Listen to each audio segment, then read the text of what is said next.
हाय, मी शुभदा. मैत्र ग्रुपतर्फे आजपर्यंत आपण अभ्यास म्हणजे काय, अभ्यास का करायचा, कसा करायचा, त्यासाठी काय पूर्वतयारी करायची ह्याबद्दल बोललो. आज आम्ही आपल्यासाठी अजून एक नवीन व्हिडिओ घेऊन आलो आहोत. त्याचा विषय आहे अभ्यासासाठी आवश्यक LSRW स्किल्स. आता काय आहे की कोणताही विषय जर शिकायचा असेल ना, तर त्यासाठी आपल्याला भाषा चांगली असणं आवश्यक आहे. कारण प्रत्येक विषय हा आपण भाषेतून शिकतो आणि त्यासाठी भाषिक कौशल्य येणं आवश्यक आहे. आणि भाषिक कौशल्य म्हणजेच LSRW स्किल्स. तर नीला, हे LSRW स्किल्स म्हणजे नक्की काय?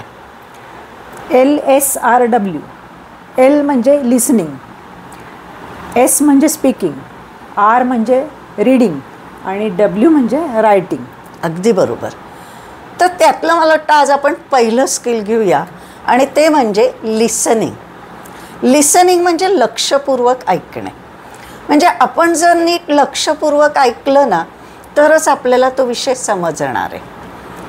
उदाहरणार्थ, आपण जर वर्गात नीट लक्षपूर्वक ऐकलं तरच तो विषय आपल्याला पटकन आणि चांगला समजणार आहे, नाही का?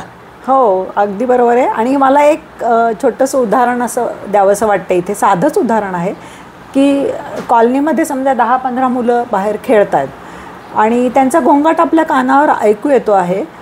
आपलं तिकडे फारसं काही लक्ष नाही, पण एखादा मुलगा त्यातला पडला आणि रडायला लागला तर नेमकी त्याच मुलाची आई बाहेर जाते आणि त्याला हाक मारते, त्याला काय झालं आहे ते बघते. म्हणजे काय की तिने त्याचं रडणं लक्षपूर्वक त्यावेळेला ऐकलेलं आहे आणि तिला समजले आणि ती बाहेर गेलेली आहे. अगदी बरोबर.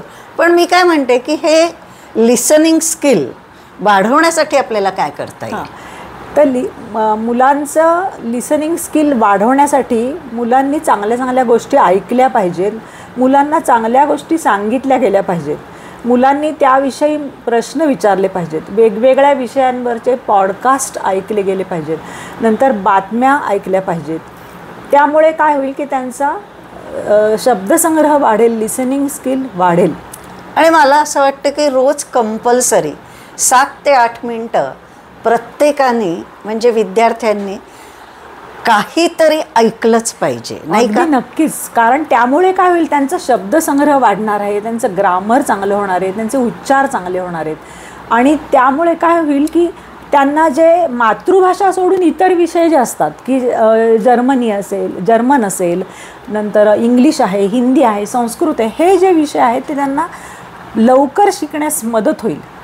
आणि जशी जशी मुलं मोठी होत जातात तसं आता सायन्स हा सब्जेक्ट असेल, इंग्लिश, आपलं मॅथ्स असेल, इकॉनॉमिक्स असेल, हे जे सब्जेक्ट आहेत त्यातल्या ज्या संकल्पना आहेत ते त्यांना चांगल्या समजतील, नाही का? अगदी बरोबर. हां, आणखीन एक असं की मुलांनी म्हणून नक्की चांगल्या गोष्टी ऐकल्या पाहिजेत, पण रील्स आणि गाणी नव्हेत बरं का.